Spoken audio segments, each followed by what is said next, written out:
بسم الله الرحمن الرحيم. ما كانوا يعملون. سيقول السفهاء من الناس ما ولاهم عن قبلتهم التي كانوا عليها.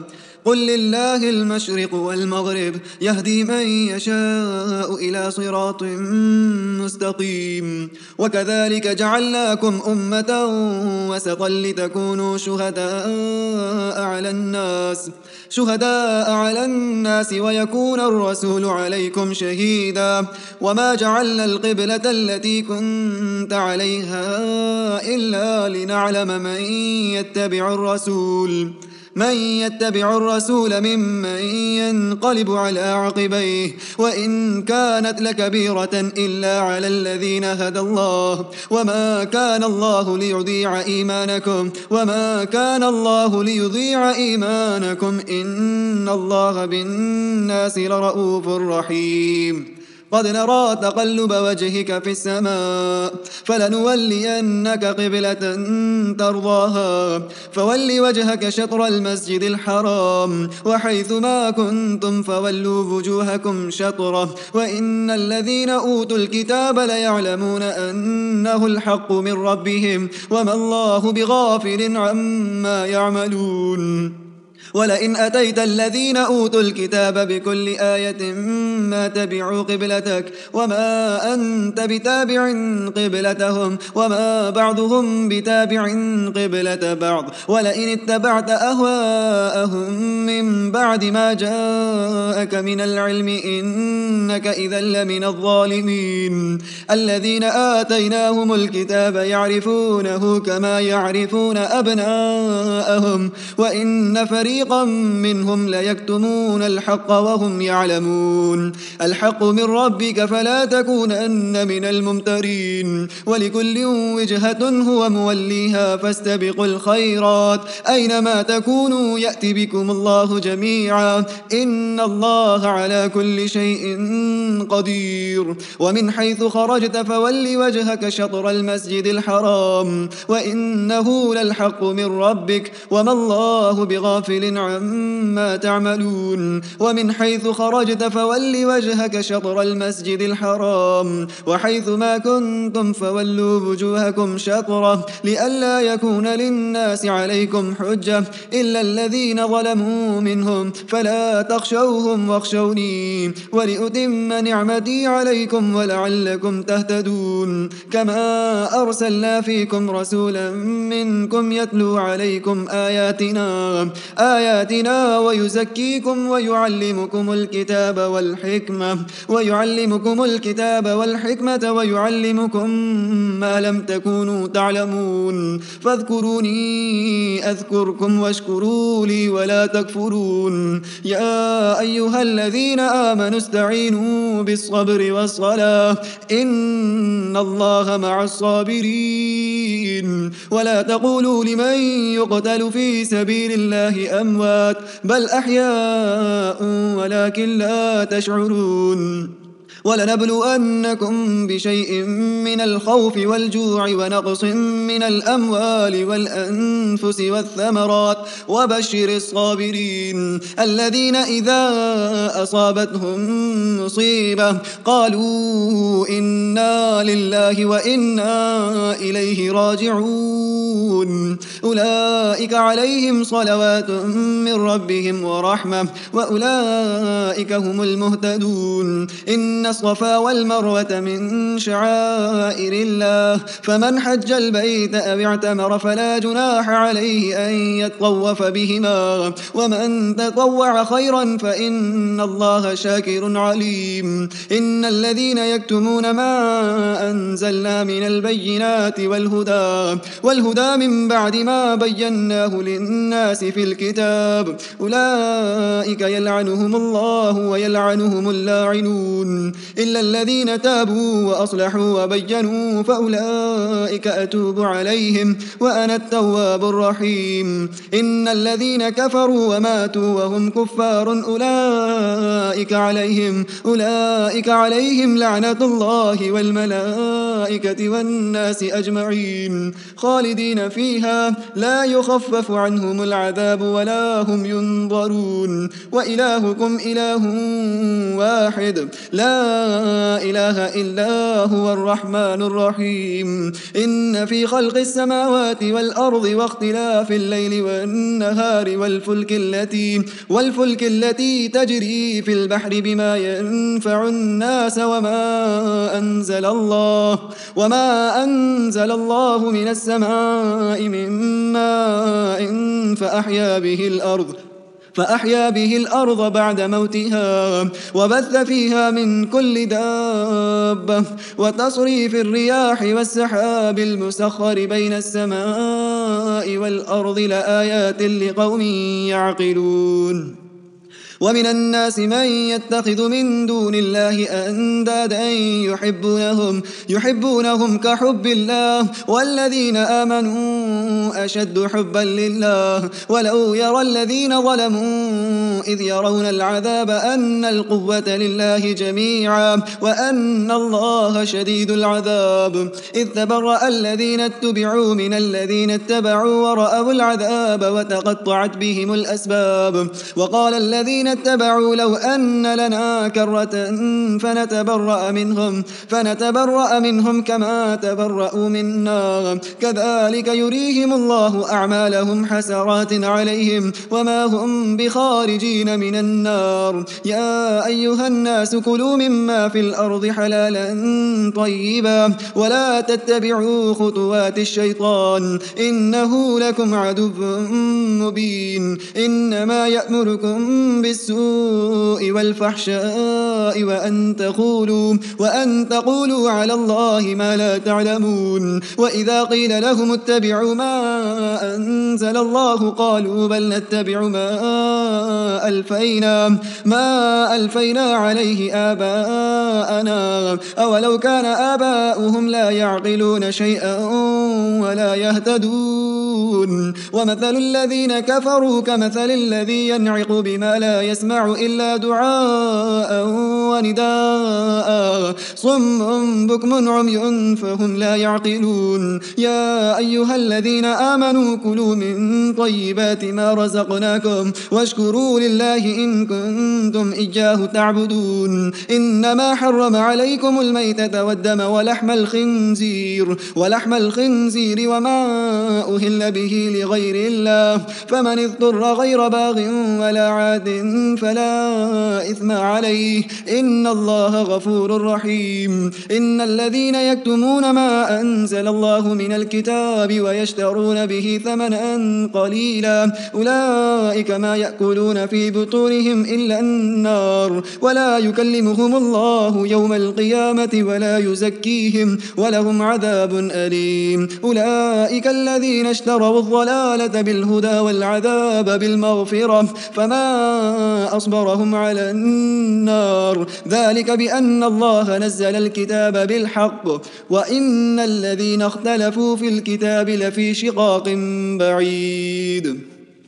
ليس البر أن تولوا وجوهكم قبل المشرق والمغرب ولكن البر من آمن بالله واليوم الآخر والملائكة والكتاب والنبيين وآتى المال على حبه ذوي القربى واليتامى والمساكين وابن السبيل والسائلين وفي الرقاب وأقام الصلاة وآتى الزكاة والموفون بعهدهم إذا عاهدوا والصابرين في البأساء والضراء وحين البأس أولئك الذين صدقوا وأولئك هم المتقون. يا أيها الذين آمنوا كتب عليكم القصاص في القتلى، الحر بالحر والعبد بالعبد والأنثى بالأنثى، فمن عفي له من أخيه شيء فاتباع بالمعروف وأداء إليه بإحسان، ذلك تخفيف من ربكم ورحمة، فمن اعتدى بعد ذلك فله عذاب أليم. ولكم في القصاص حياة يا أولي الألباب لعلكم تتقون. كتب عليكم إذا حضر أحدكم الموت إن ترك خيرا الوصية للوالدين والأقربين بالمعروف حقا على المتقين، فمن بدله بعدما سمعه فإنما إثمه على الذين يبدلونه، إن الله سميع عليم. فمن خاف من موص جنفا أو إثما فأصلح بينهم فلا إثم عليه، إن الله غفور رحيم. يا أيها الذين آمنوا كتب عليكم الصيام كما كتب على الذين من قبلكم لعلكم تتقون، أياما معدودات، فمن كان منكم مريضا أو على سفر فعدة من أيام أخر، وعلى الذين يطيقونه فدية طعام مسكين، فمن تطوع خيرا فهو خير له، وأن تصوموا خير لكم إن كنتم تعلمون. شهر رمضان الذي أنزل فيه القرآن هدى للناس وبينات من الهدى والفرقان، فمن شهد منكم الشهر فليصم، ومن كان مريضا أو على سفر فعدة من أيام أخر، يريد الله بكم اليسر ولا يريد بكم العسر، ولتكملوا العدة ولتكبروا الله على ما هداكم ولعلكم تشكرون. وإذا سألك عبادي عني فإني قريب أجيب دعوة الداع إذا دعاني فليستجيبوا لي وليؤمنوا بي لعلهم يرشدون. أحل لكم ليلة الصيام الرفث إلى نسائكم هن لباس لكم وأنتم لباس لهن، علم الله أنكم كنتم تختانون أنفسكم فتاب عليكم وعفى عنكم، فالآن باشروهن وابتغوا ما كتب الله لكم، وكلوا واشربوا حتى يتبين لكم الخيط الأبيض من الخيط الأسود من الفجر، ثم أتموا الصيام إلى الليل، ولا تباشروهن وأنتم عاكفون في المساجد، تلك حدود الله فلا تقربوها، كذلك يبين الله آياته للناس لعلهم يتقون. ولا تأكلوا أموالكم بينكم بالباطل وتدلوا بها إلى الحكام لتأكلوا فريقا من أموال الناس بالإثم وأنتم تعلمون. يسألونك عن الأهلة قل هي مواقيت للناس والحج، وليس البر بأن تأتوا البيوت من ظهورها ولكن البر من اتقى، وأتوا البيوت من أبوابها واتقوا الله لعلكم تفلحون. وقاتلوا في سبيل الله الذين يقاتلونكم ولا تعتدوا إن الله لا يحب المعتدين. واقتلوهم حيث ثقفتموهم وأخرجوهم من حيث أخرجوكم، والفتنة أشد من القتل، ولا تقاتلوهم عند المسجد الحرام حتى يقاتلوكم فيه، فإن قاتلوكم فاقتلوهم، كذلك جزاء الكافرين. فإن انتهوا فإن الله غفور رحيم. وقاتلوهم حتى لا تكون فتنة ويكون الدين لله، فإن انتهوا فلا عدوان إلا على الظالمين.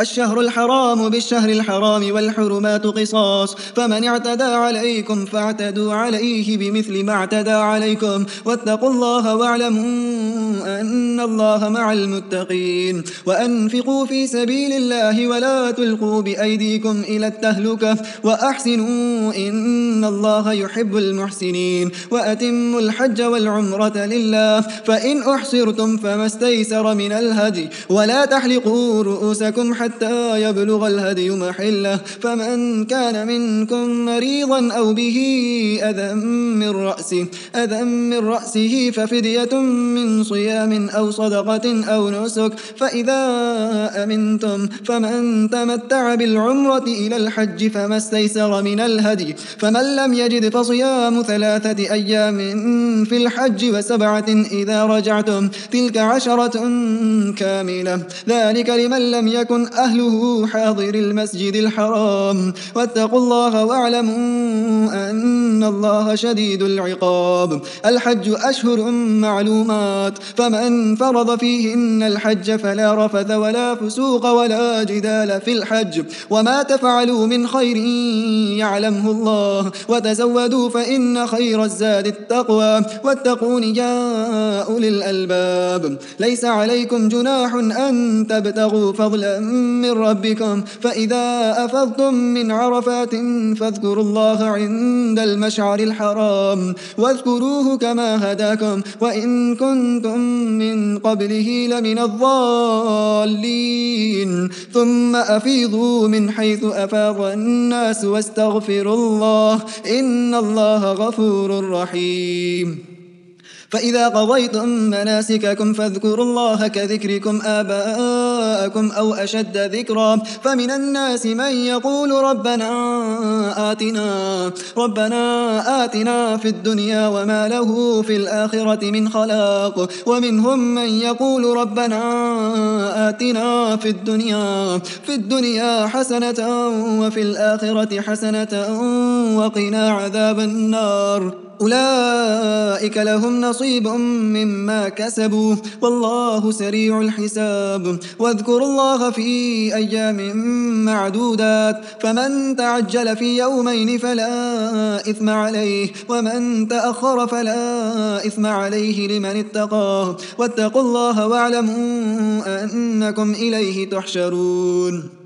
ومن الناس من يعجبك قوله في الحياة الدنيا ويشهد الله على ما في قلبه وهو ألد الخصام، وإذا تولى سعى في الأرض ليفسد فيها ويهلك الحرث والنسل والله لا يحب الفساد. وإذا قيل له اتق الله أخذته العزة بالإثم فحسبه جهنم ولبئس المهاد. ومن الناس من يشري نفسه ابتغاء مرضات الله والله رؤوف بالعباد. يا أيها الذين آمنوا ادخلوا في السلم كافة ولا تتبعوا خطوات الشيطان إنه لكم عدو مبين. فإن زللتم من بعد ما جاءتكم البينات فاعلموا أن الله عزيز حكيم. هل ينظرون إلا أن يأتيهم الله في ظلل من الغمام والملائكة وقضي الأمر وإلى الله ترجع الأمور. سل بني إسرائيل كم آتيناهم من آية بينة ومن يبدل نعمة الله من بعد ما جاءته فإن الله شديد العقاب. زين للذين كفروا الحياة الدنيا ويسخرون من الذين آمنوا والذين اتقوا فوقهم يوم القيامة والله يرزق من يشاء بغير حساب. كان الناس أمة واحدة فبعث الله النبيين مبشرين ومنذرين وأنزل معهم الكتاب بالحق ليحكم بين الناس فيما اختلفوا فيه وما اختلف فيه إلا الذين أوتوه من بعد ما جاءتهم البينات بغيا بينهم فهدى الله الذين آمنوا لما اختلفوا فيه من الحق بإذنه والله يهدي من يشاء إلى صراط مستقيم. أم حسبتم أن تدخلوا الجنة ولما يأتكم مثل الذين خلوا من قبلكم مستهم البأساء والضراء وزلزلوا حتى يقول الرسول والذين آمنوا معه متى نصر الله ألا إن نصر الله قريب. يسألونك ماذا ينفقون قل ما أنفقتم من خير فللوالدين والأقربين واليتامى والمساكين وابن السبيل وما تفعلوا من خير فإن الله به عليم. كتب عليكم القتال وهو كره لكم وعسى أن تكرهوا شيئا وهو خير لكم وعسى أن تحبوا شيئا وهو شر لكم والله يعلم وأنتم لا تعلمون. يسألونك عن الشهر الحرام قتال فيه قل قتال فيه كبير وصد عن سبيل الله وكفر به والمسجد الحرام وإخراج أهله منه أكبر عند الله والفتنة أكبر من القتل ولا يزالون يقاتلونكم حتى يردوكم عن دينكم إن استطاعوا ومن يرتد منكم عن دينه فيمت وهو كافر فأولئك حبطت أعمالهم في الدنيا والآخرة وأولئك أصحاب النار هم فيها خالدون. إن الذين آمنوا والذين هاجروا وجاهدوا في سبيل الله أولئك يرجون رحمة الله والله غفور رحيم. يسألونك عن الخمر والميسر قل فيهما إثم كبير ومنافع للناس وإثمهما أكبر من نفعهما ويسألونك ماذا ينفقون قل العفو كذلك يبين الله لكم الآيات لعلكم تتفكرون في الدنيا والآخرة. ويسألونك عن اليتامى قل إصلاح لهم خير وإن تخالطوهم فإخوانكم والله يعلم المفسد من المصلح ولو شاء الله لأعنتكم إن الله عزيز حكيم. ولا تنكحوا المشركات حتى يؤمن ولأمة مؤمنة خير من مشركة ولو أعجبتكم ولا تنكحوا المشركين حتى يؤمنوا ولعبد مؤمن خير من مشرك ولو أعجبكم أولئك يدعون إلى النار والله يدعو إلى الجنة والمغفرة بإذنه ويبين آياته للناس لعلهم يتذكرون. ويسألونك عن المحيض قل هو أذى فاعتزلوا النساء في المحيض ولا تقربوهن حتى يطهرن فإذا تطهرن فأتوهن من حيث أمركم الله إن الله يحب التوابين ويحب المتطهرين. نساؤكم حرث لكم فأتوا حرثكم أن شئتم وقدموا لأنفسكم واتقوا الله واعلموا أنكم ملاقوه وبشر المؤمنين. ولا تجعلوا الله عرضة لأيمانكم أن تبروا وتتقوا وتصلحوا بين الناس والله سميع عليم. لا يؤاخذكم الله باللغو في أيمانكم ولكن يؤاخذكم بما كسبت قلوبكم والله غفور حليم. للذين يؤلون من نسائهم تربص 4 أشهر فإن فاءوا فإن الله غفور رحيم. وإن عزموا الطلاق فإن الله سميع عليم. والمطلقات يتربصن بأنفسهن 3 قروء ولا يحل لهن أن يكتمن ما خلق الله في أرحامهن إن كن يؤمن بالله واليوم الآخر وبعولتهن أحق بردهن في ذلك إن أرادوا إصلاحا ولهن مثل الذي عليهن بالمعروف بالمعروف وللرجال عليهن درجة والله عزيز حكيم. الطلاق مرتان فإمساك بمعروف أو تسريح بإحسان ولا يحل لكم أن تأخذوا مما آتيتموهن شيئا إلا أن يخافا ألا يقيما حدود الله فإن خفتم ألا يقيما حدود الله فلا جناح عليهما فيما افتدت به تلك حدود الله فلا تعتدوها ومن يتعد حدود الله فأولئك هم الظالمون. فإن طلقها فلا تحل له من بعد حتى تنكح زوجا غيره فإن طلقها فلا جناح عليهما أن يتراجعا إن ظنا أن يقيما حدود الله وتلك حدود الله يبينها لقوم يعلمون. وإذا طلقتم النساء فبلغن أجلهن فأمسكوهن بمعروف أو سرحوهن بمعروف ولا تمسكوهن ضرارا لتعتدوا ومن يفعل ذلك فقد ظلم نفسه. ولا تتخذوا آيات الله هزوا واذكروا نعمة الله عليكم وما أنزل عليكم من الكتاب والحكمة يعظكم به واتقوا الله واعلموا أن الله بكل شيء عليم.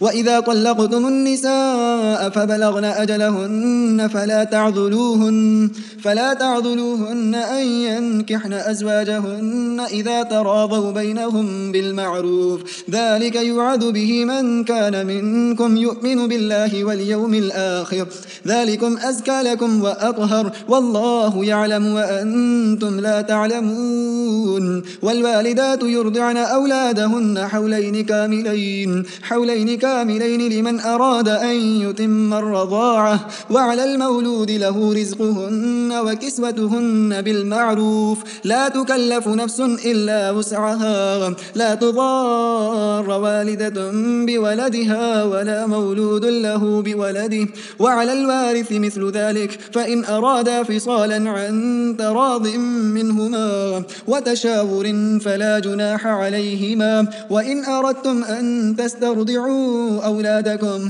فلا جناح عليكم إذا سلمتم ما آتيتم بالمعروف واتقوا الله واعلموا أن الله بما تعملون بصير.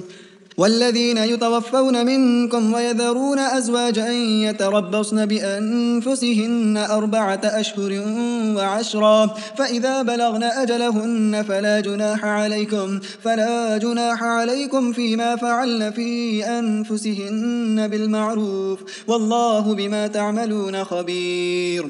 ولا جناح عليكم فيما عرضتم به من خطبة النساء أو أكننتم في أنفسكم علم الله أنكم ستذكرونهن ولكن لا تواعدوهن سرا إلا أن تقولوا قولا معروفا ولا تعزموا عقدة النكاح حتى يبلغ الكتاب أجله واعلموا أن الله يعلم ما في أنفسكم فاحذروه واعلموا أن الله غفور حليم.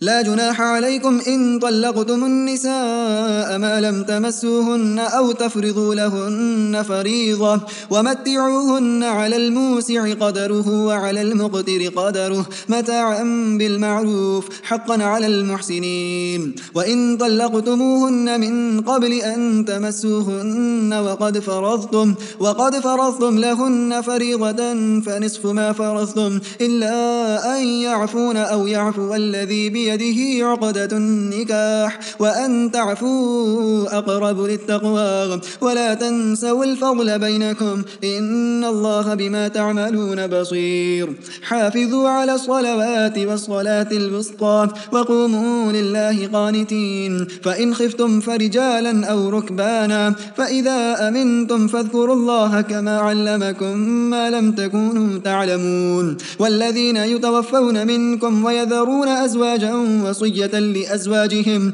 متاعا إلى الحول غير إخراج، فإن خرجن فلا جناح عليكم فيما فعلن في أنفسهن من معروف، والله عزيز حكيم. وللمطلقات متاع بالمعروف حقا على المتقين، كذلك يبين الله لكم آياته لعلكم تعقلون. ألم تر إلى الذين خرجوا من ديارهم وهم ألوف حذر الموت فقال لهم الله موتوا ثم أحياهم إن الله لذو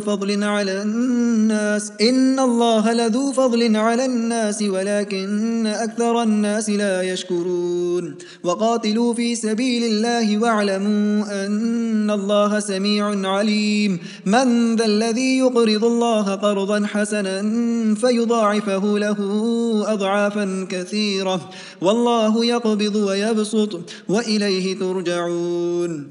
ألم تر إلى الملأ من بني إسرائيل من بعد موسى إذ قالوا لنبي له مبعث لنا ملكا نقاتل في سبيل الله، قال هل عسيتم إن كتب عليكم القتال ألا تقاتلوا؟ قالوا وما لنا ألا نقاتل في سبيل الله وقد أخرجنا من ديارنا وأبنائنا، فلما كتب عليهم القتال تولوا إلا قليلا منهم، والله عليم بالظالمين. وقال لهم نبيهم إن الله قد بعث لكم طالوت ملكا، قالوا أنى يكون له الملك علينا ونحن أحق بالملك منه ولم يؤت سعة من المال، قال إن الله اصطفاه عليكم وزاده بسطة في العلم والجسم، والله يؤتي ملكه من يشاء والله واسع عليم.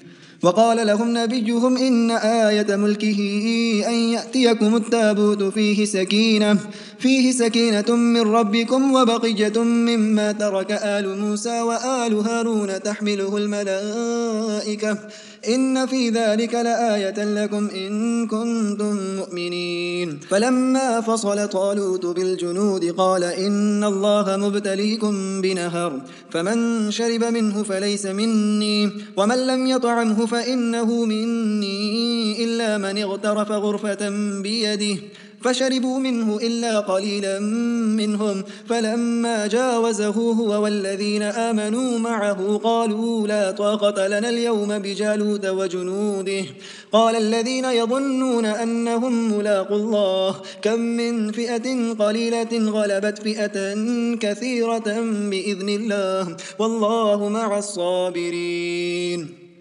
ولما برزوا لجالوت وجنوده قالوا ربنا أفرغ علينا صبرا وثبت أقدامنا وانصرنا على القوم الكافرين، فهزموهم بإذن الله. وقتل داود جالوت وآتاه الله الملك والحكمة وعلمه مما يشاء، ولولا دفع الله الناس بعضهم ببعض لفسدت الأرض ولكن الله ذو فضل على العالمين. تلك آيات الله نتلوها عليك بالحق وإنك لمن المرسلين.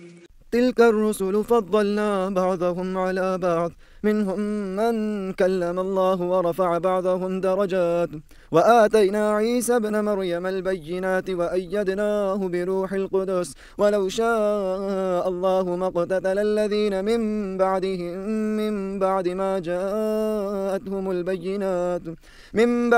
جاءتهم البينات ولكن اختلفوا فمنهم من آمن ومنهم من كفر، ولو شاء الله ما اقتتلوا ولكن الله يفعل ما يريد. يا أيها الذين آمنوا أنفقوا مما رزقناكم من قبل أن يأتي يوم لا بيع فيه ولا خلة ولا شفاعة والكافرون هم الظالمون. الله لا إله إلا هو الحي القيوم لا تأخذه سنة ولا نوم، له ما في السماوات وما في الأرض من ذا الذي يشفع عنده إلا بإذنه يعلم ما بين أيديهم وما خلفهم ولا يحيطون بشيء من علمه إلا بما شاء وسع كرسيه السماوات والأرض ولا يؤوده حفظهما وهو العلي العظيم. لا إكراه في الدين قد تبين الرشد من الغي فمن يكفر بالطاغوت ويؤمن بالله فقد استمسك بالعروة الوثقى لا انفصام لها والله سميع عليم. الله ولي الذين آمنوا يخرجهم من الظلمات إلى النور والذين كفروا أولياؤهم الطاغوت يخرجونهم من النور إلى الظلمات أولئك أصحاب النار هم فيها خالدون.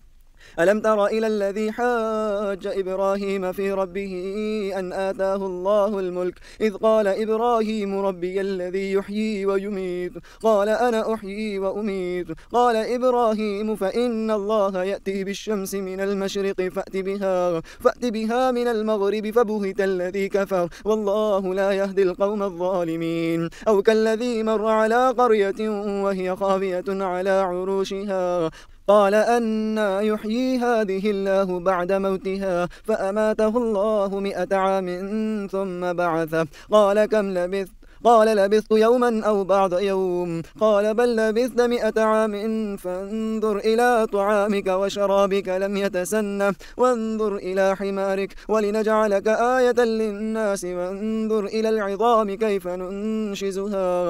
ننشزها ثم نكسوها لحما فلما تبين له قال أعلم أن الله على كل شيء قدير. وإذ قال إبراهيم رب أرني كيف تحيي الموتى قال أولم تؤمن قال بلى ولكن ليطمئن قلبي قال فخذ 4 من الطير فسرهن إليك ثم اجعل على كل جبل منهن جزءا ثم ادعهن يأتينك سعيا واعلم أن الله عزيز حكيم. مثل الذين ينفقون أموالهم في سبيل الله كمثل حبة أنبتت 7 سنابل في كل سنبلة 100 حبة والله يضاعف لمن يشاء والله واسع عليم. الذين ينفقون أموالهم في سبيل الله ثم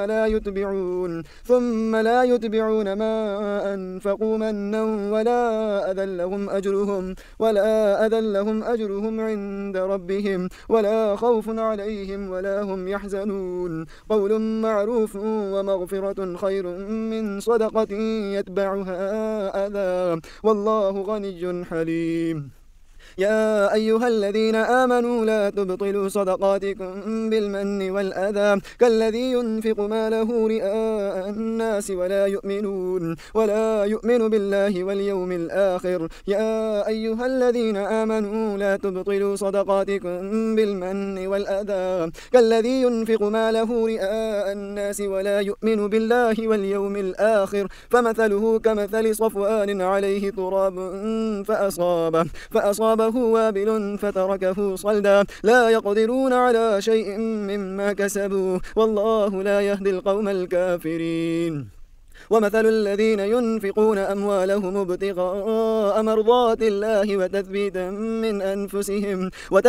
من أنفسهم كمثل جنة بربوة أصابها وابل فآتت أكلها ضعفين فإن لم يصبها وابل فطل والله بما تعملون بصير. أيود أحدكم أن تكون له جنة من نخيل وأعناب تجري من تحتها الأنهار له فيها من كل الثمرات وأصابه الكبر وله ذرية ضعفاء فأصابها إعصار فيه نار فاحترقت كذلك يبين الله لكم الآيات لعلكم تتفكرون. يا أيها الذين آمنوا أنفقوا من طيبات ما كسبتم ومما أخرجنا لكم من الأرض ولا تيمموا الخبيث منه تنفقون ولستم بآخذيه إلا أن تغمضوا فيه واعلموا أن الله غني حميد. الشيطان يعدكم الفقر ويأمركم بالفحشاء والله يعدكم مغفرة منه وفضلا والله واسع عليم. يؤتي الحكمة من يشاء ومن يؤت الحكمة فقد أوتي خيرا كثيرا وما يذكر إلا أولو الألباب. وما أنفقتم من نفقة أو نذرتم من نذر فإن الله يعلمه وما للظالمين من أنصار. إن تبدوا الصدقات فنعما هي وإن تخفوها وتؤتوها الفقراء فهو خير لكم ويكفر عنكم من سيئاتكم والله بما تعملون خبير. ليس عليك هداهم ولكن الله يهدي من يشاء. وما تنفقوا من خير فلأنفسكم وما تنفقون إلا ابتغاء وجه الله وما تنفقوا من خير يوفى إليكم وأنتم لا تظلمون. للفقراء الذين أحصروا في سبيل الله لا يستطيعون ضربا في الأرض يحسبهم الجاهل أغنياء من التعفف تعرفهم بسيماهم لا يسألون الناس إلحافا وما تنفقوا من خير فإن الله به عليم. الذين ينفقون أموالهم بالليل والنهار سرا وعلانية فلهم أجرهم عند ربهم ولا خوف عليهم ولا هم يحزنون. الذين يأكلون الربا لا يقومون إلا كما يقوم الذي يتخبطه الشيطان من المس ذلك بأنهم قالوا إنما البيع مثل الربا وأحل الله البيع وحرم الربا. فمن جاءه موعظة من ربه فانتهى فله ما سلف وأمره إلى الله ومن عاد فأولئك أصحاب النار هم فيها خالدون. يمحق الله الربا ويربي الصدقات والله لا يحب كل كفار أثيم. يمحق الله الربا ويربي الصدقات والله لا يحب كل كفار أثيم. إن الذين آمنوا وعملوا الصالحات وأقاموا الصلاة وآتوا الزكاة لهم أجرهم عند ربهم ولا خوف عليهم ولا هم يحزنون.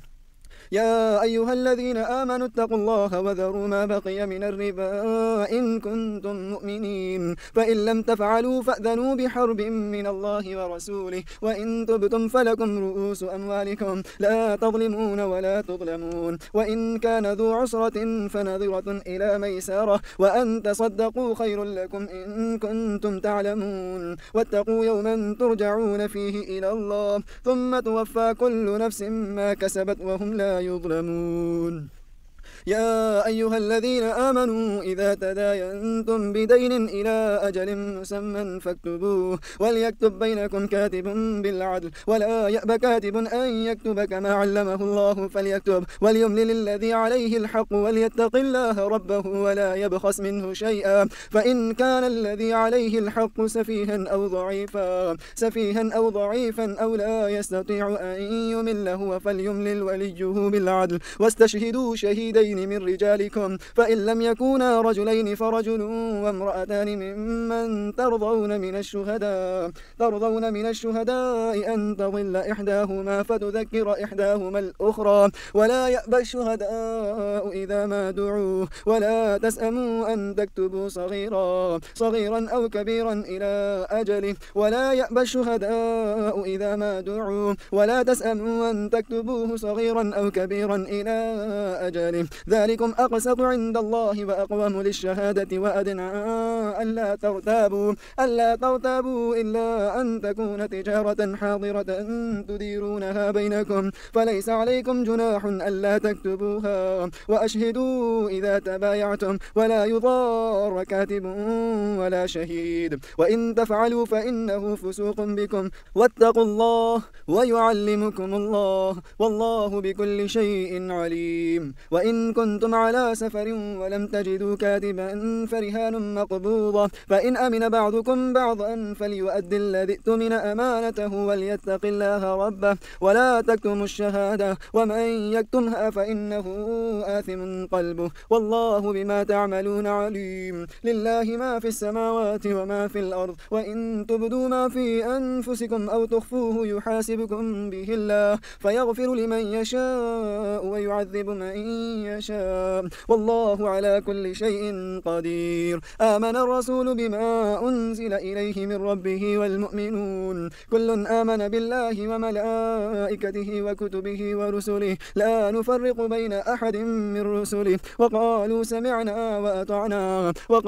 سمعنا وأطعنا غفرانك ربنا وإليك المصير. لا يكلف الله نفسا إلا وسعها لها ما كسبت وعليها ما اكتسبت ربنا لا تؤاخذنا إن نسينا أو أخطأنا ربنا ولا تحمل علينا إصرا كما حملته على الذين من قبلنا ربنا ولا تحملنا ما لا طاقة لنا به واعف عنا واغفر